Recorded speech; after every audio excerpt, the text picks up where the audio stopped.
आज किसने कहा कब्र में तेरी याद नहीं आती, बिना याद किए कोई रात नहीं जाती। आज वो बेवफा के अपना कुछ निशानी दे जा, कफन ले जा और अपना दुपट्टा दे जा।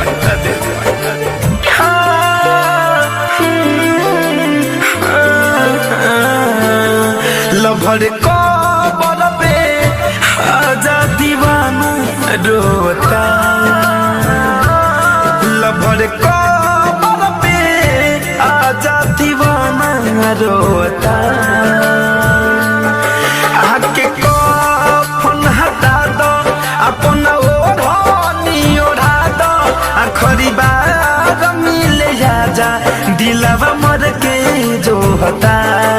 आके कफन हटा दो, अपना ओढ़नी ओढ़ा दो, आखिरी बार मिले जा दिलवा मर के जो होता। लभर कबर पे आजा दीवाना रोता, लभर कबर पे आजा दीवाना रोता, लभर कबर पे। प्यार की तरफ को बुझाया नहीं जाता, तेरे बिना ये पल बिताया नहीं जाता। आखिर एक बार मेरा खबर ले लो, तेरे यादों का मेरे दिल से साया नहीं जाता।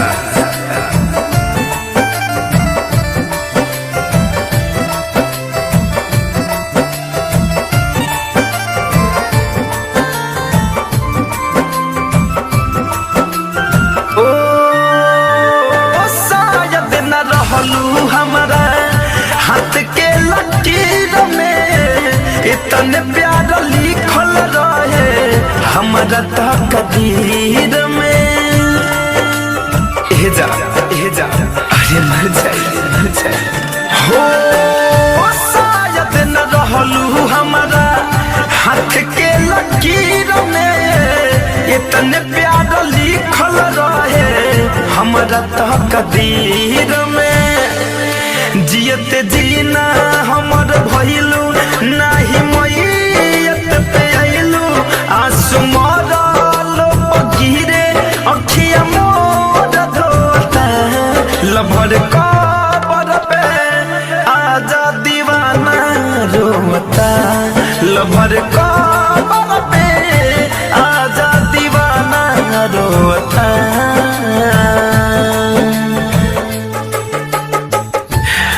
मर के भी दिल रो रहा है, मर के भी दिल रो रहा है, कब्र में भी चैन से सो रहा है।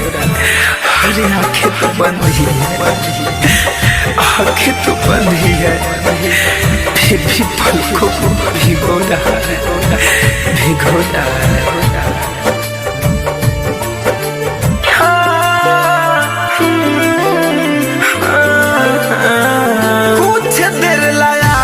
रही के फिर चल जाई हा, प्यार के कसम बा हमरे लड़ना बहई हा। जा